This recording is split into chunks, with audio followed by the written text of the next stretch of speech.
I don't think that I've ever done Nanowrimo, and I'm certainly not going to start this year. If you're not up to speed, the Nanowrimo organization did a number of things that upset the writing community, and a lot of people have been boycotting Nanowrimo now. I can't even say that I'm boycotting Nanowrimo because I've never done it. I do know that a lot of the writing community is sort of now conditioned to think of November as a year to like buckle down and complete a project. And I've been feeling that vibe myself, that like this year has not been very productive. Kind of just been one sucky thing after another to distract me and keep me from getting stuff done. I've been feeling pretty inspired lately.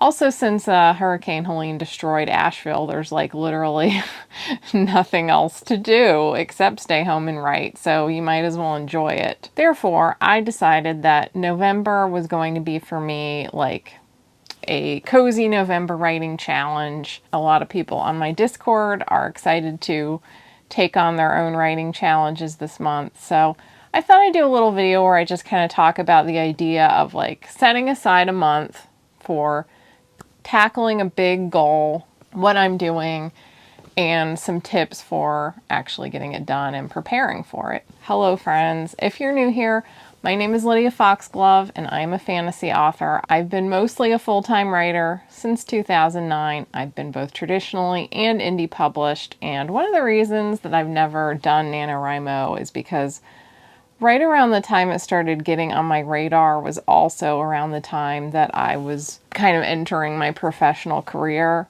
So I was basically already taking writing very seriously and had a regular writing schedule and had books that I either wanted or in some cases needed to complete. And that's been the case for pretty much the entire time that I've been aware of NaNoWriMo, except maybe like the first 1 or 2 years. So there hasn't been much reason for me to sit down and go like, okay, this is the month that you write a novel, because I was already writing novels at what seemed like, you know, the best pace I was going to manage. I think that NaNoWriMo is probably geared a little more toward people who haven't yet completed a novel or have maybe done 1 or 2 intermittently and just need like that reason to sit down and be like, okay, I'm going to do it. I'm really going to buckle down and write a novel.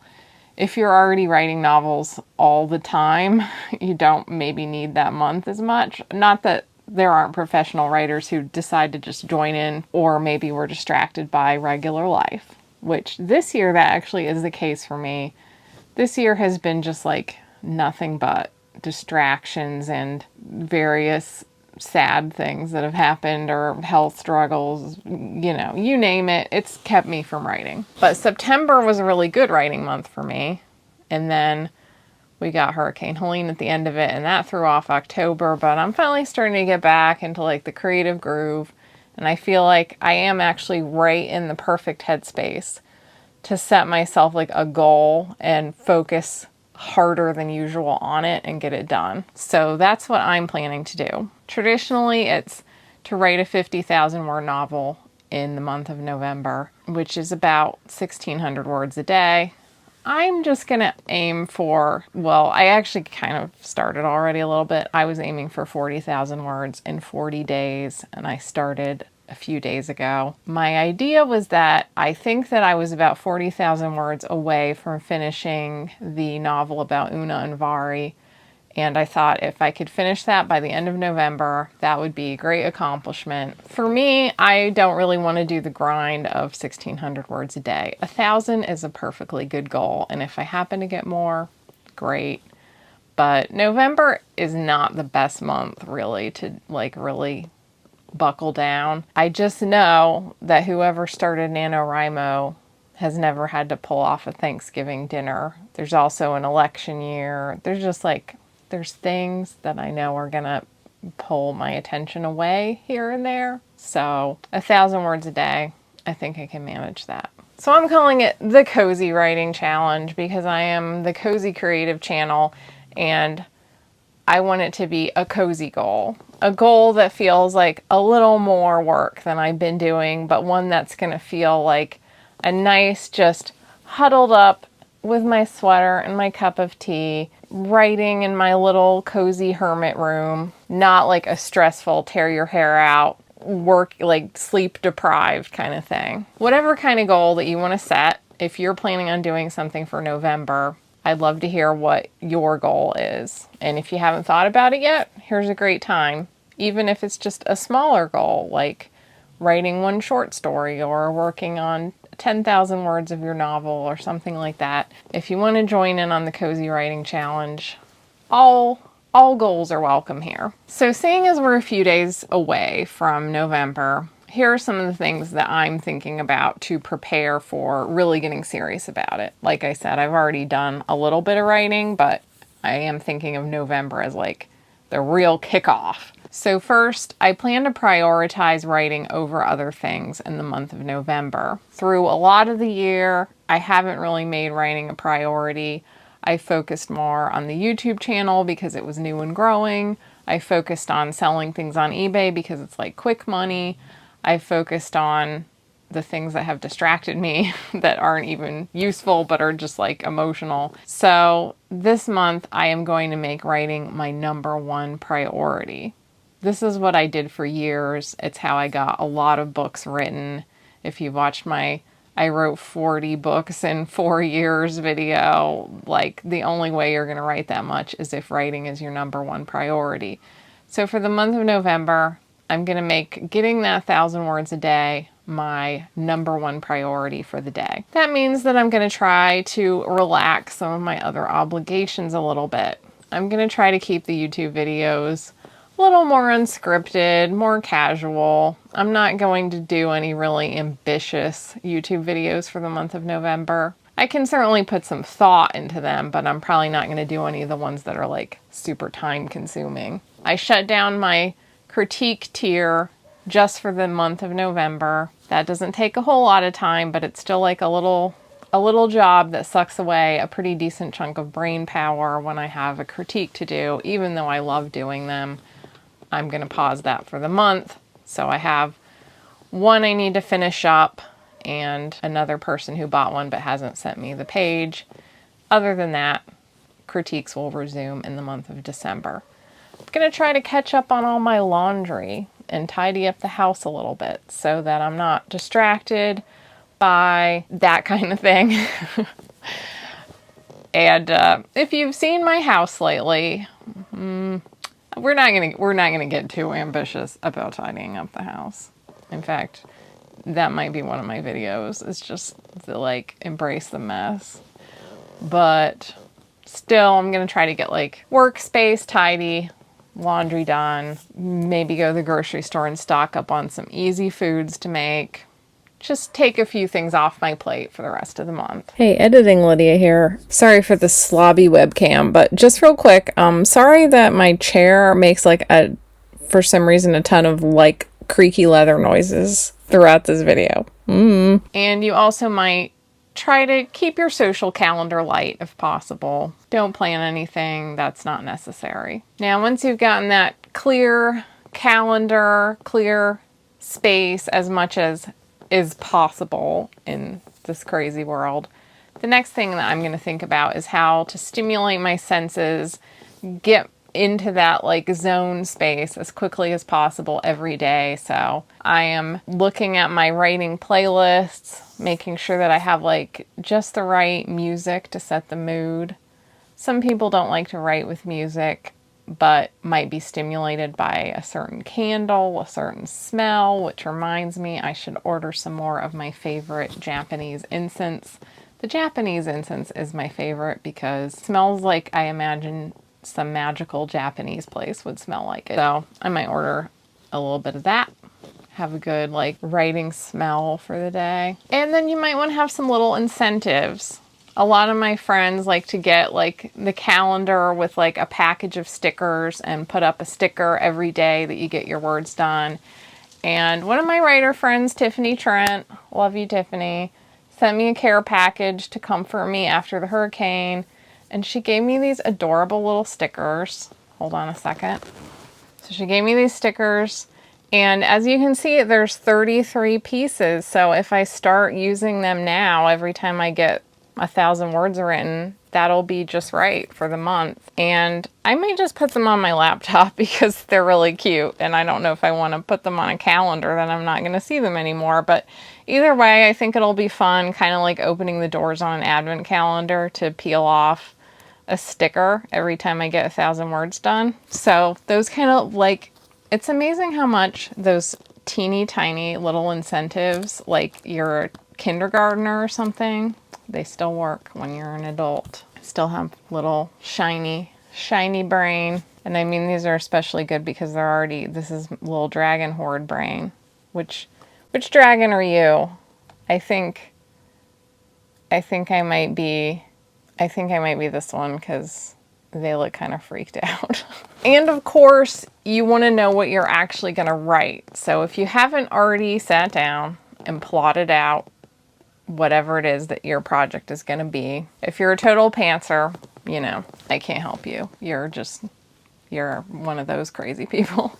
But if you were a little bit of a plotter, I know that sometimes I make the mistake of thinking that I can pants something, and then I probably should have actually sat down and figured out a good outline. I really do write better when I have a good outline, but I don't always know what I'm doing. Sometimes the outline comes easy, sometimes it doesn't, and I feel like I just have to like start writing and see where it goes. But when you're in that kind of like uncertain zone, it is helpful to get a plot workbook or outlining book or, you know, some kind of template and just play with it a little, even if you don't really end up with a perfect outline, just to like maybe play with an outline template that you've never used before. Sometimes it can unblock things in your brain. But if you do have an outline already, sit down and, you know, just get yourself a plan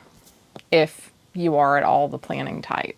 So I'm all good to go in that regard. I have a really good outline for the potion dealers. I just sat down and did a new outline for the sequel to The Broken Queen. And I think I know what I'm doing with the Unavari book. Which brings me to my projects, what I'm working on. My number one priority is the Una and Vari book because it's the farthest along, so I feel like I could actually get it done. The problem with that book is that it's one of those books where I really like the characters and I keep thinking that I've got a handle on the plot, but every time I sit down to do it, I get like 5,000 words and then I hit a spot where it's like, this actually isn't working the way that I intended, and that just keeps happening over and over again. And I've been, you know, sometimes writing is just like, it's like a series of puzzles that you're trying to solve, and no matter how many times you've written a book, you will run into new dilemmas with every new book. So I've been puzzling over what is the problem with the Una and Vari book that I keep getting stuck on it. Why are these characters who are not, you know, I'm not having a hard time figuring out who these people are. I like all of them. And I have a plot that seems like it would work. So where does this disconnect keep coming from? It's driving me bonkers. I think part of the problem is I understand why Una and Vari would like each other and also why they would want to do the things they do. But I haven't quite knit together Una, Vari, and their goals together into like one cohesive story. I think part of it is that I haven't quite figured out what is the thing that they're going to fulfill in each other in a relationship. And if I had that down, it would help me to understand how they're going to accomplish a goal together in a way that feels like satisfying. And that is one of those things that sometimes you just have to write it kind of free form and go back and edit it again and again as you figure more out about their very specific like micro characteristics and motivations. Like the thing that I thought was going to be their goal isn't really vibing. I'm about midway through now, and I'm realizing that what's really important to Una is her friend group. She's really close to her friends, and you know, they're all a bit like awkward and nerdy. Her and her friends were kind of inspired by Akiko Higashimura's manga, Princess Jellyfish and Tokyo Tarareba Girls, because she writes these great friends groups where they're kind of like either nerdy or a little like, you know, they've got like their own in-jokey kind of community where, you know, throwing a boyfriend into the mix doesn't always necessarily work when you have a really close friends group. So I was thinking about Una. I think part of her thing is that she laments that she's never been in love, never really had a boyfriend or a serious beau. And now she's getting to the age where, like, a lot of guys died in the war. There's not very many prospects, and she's starting to get to an age where she's really itching to have a family. But her friends mean so much to her, and she doesn't want to lose them. So I realized that it's really important for her to realize that Vari will not drive a wedge between her and her friends, that he likes her friends too. And that sounds like a simple thing, but it's taken me 40,000 words to realize that that's like one of Una's main things. And then Vari, when I wrote him first in Doll Girl Meets Dead Guy, his main thing is that he was like a very anxious guy, but still willing to do something brave even though he's completely terrified. But as I've been writing it, I realized that he's ambitious, but his parents they're some jerks. So I've been kind of like feeling that relationship out, and I still don't entirely have like a clear, okay, so Vari's background is this, that's led to this, and Una will help him in this way. I'm almost there, I think. I just have to write through it. So I've got that book going. And that's the one I want to focus on. But then waiting in the wings, I've also got The Potion Dealers, which is a rewrite of a book that I've already written as The Vengeful Half and then as Fortune's Curse. Now I'm rewriting it, taking everything that I've learned over the years. And it's turning into a richer story, I think. But that one's been very easy to write because I really know those characters extremely well. So even though I started it later, I'm now 30,000 words deep into that one, and I'm able to pull some chapters from the old manuscript, so I might be able to finish that one first. And then the one that I should be working on is the sequel to The Broken Queen, which I'm also very excited to write because I just reworked the outline and a lot of things are clicking in my head now, whereas I was struggling with it earlier in the year. But the main reason I'm not putting that one at the top of the pile is just because it's going to be a long book, and I've only got like 18,000 words done of that one. But I probably have like at least 90,000 words left to write to get it done, whereas the other two are not going to be as long, and they're farther along to begin with. So I have a feeling that book is going to get kicked down the road until next year. But either way, I have 3 projects. They're all well along, and the Una Vari book is going to be the one that I'm going to focus on for my Cozy Writing Challenge.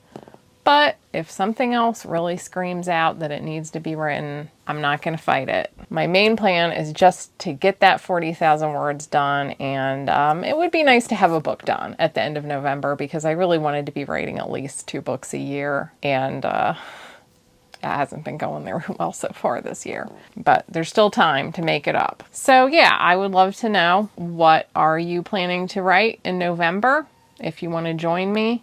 And is there anything that you're doing to prepare for it, to motivate yourself? Any new little incentives or plotting workbooks or favorite incense or playlists, whatever. I'd love to know what you're doing to get ready for the writing challenge that we will not call Nanowrimo anymore. And if you happen to be a member of my $5 Patreon or Substack, there's going to be extra shenanigans on the Discord this month. I'm planning to test out my first live streams over there. If it works well, I might do some on YouTube as a whole, but I'm a little live stream shy, so I'm going to start over there, along with we've got a schedule for kind of write-ins. And by shenanigans, obviously, I mostly just mean working really hard. But I would love to see you there if you want a little motivational writing community and you don't want to support NaNoWriMo anymore. But if you don't want to follow me there, I'm still so happy to have you on the YouTube channel. And I'm going to make more videos as the month goes on about like some related topics. Thank you so much for being here. Don't forget to like and subscribe if you're new here. Good luck on your writing goals. Bye.